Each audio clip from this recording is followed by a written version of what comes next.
L'exalcalde de Torrevieja i exdiputat del PP, Pedro Ángel Hernández Mateo, ha replegat avui al Tribunal Superior de Justícia l'ordre d'entrada en presó. Hernández Mateo ha demanat al tribunal que suspenga la pena fins que el govern resolga la petició d'indult que han presentat un grup de veïns i la majoria dels diputats del Grup Popular a les Corts.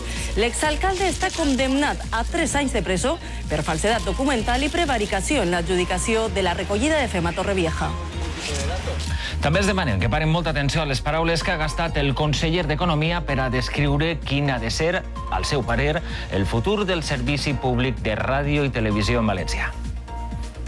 Que es necesario que siga habiendo en el futuro televisión en valenciano y que el sector privado e iniciativas de distinto tipo cubran ese hueco. El conseller Buch veu necessari que siga, com acaben de sentir, el sector privat. Hi ha 3 iniciatives els encarregats de cobrir el buit que deixarà Ràdio Televisió Valenciana per a recuperar el sector, diu, a mitjan termini. Tot i que el seu departament encara no ha avaluat les pèrdues en el sector, el titular d'Economia i Turisme ha reconegut que l'impacte negatiu no es quedarà només en les 1.600 persones despatxades d'esta casa, sinó que afectarà tota la indústria auxiliar. El president Fabra ha recordat que esta setmana el vicepresident Siscar es reunirà amb els sindicats per a escoltar-los.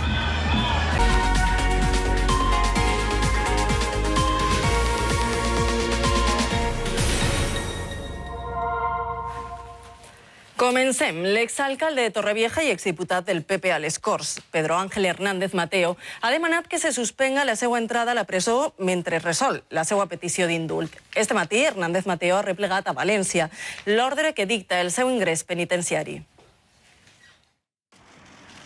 Puntual a la cita, a les 11 del matí, com li requeria la citació, ha arribat a la seu del TSJ Pedro Ángel Hernández Mateo. Acompanyat del seu advocat, ha insistit en una mateixa expressió. Por favor. Estava citat per a recollir l'acta d'ingrés en presó, és a dir, a partir de quan i en quin centre hauria de complir la condemna de 3 anys per falsedat documental i prevaricació. 15 minuts més tard ha eixit del Palau de Justícia. ¿Le dan un plato para ingresar en la cárcel? Por favor. L'exdiputat del PP ha demanat que se suspenga temporalment el seu ingrés en presó mentre resol la petició d'indult impulsada per un grup veïnal de Torrevieja i que han firmat el 85% dels diputats populars a les Corts. Hernández Mateo està condemnat a 3 anys de presó i a 7 d'inhabilitació en càrrec públic. Més assumptes d'este dilluns. La policia judicial ha confirmat que es va personar en casa de l'expresident de la Generalitat, Francisco Camps, i que li van telefonar per a declarar davant el jutge del cas Nos, José Castro. Camps estava citat a declarar per escrit este diumenge sobre els contractes de la Generalitat amb Iñaki Urdangarín. L'expresident i actual diputat en el Grup Popular en les Corts Valencianes assegurava ahir que havia passat el dia en sa casa i que ningú li havia notificat res. Unes explicacions que es contradiuen amb les de la policia judicial.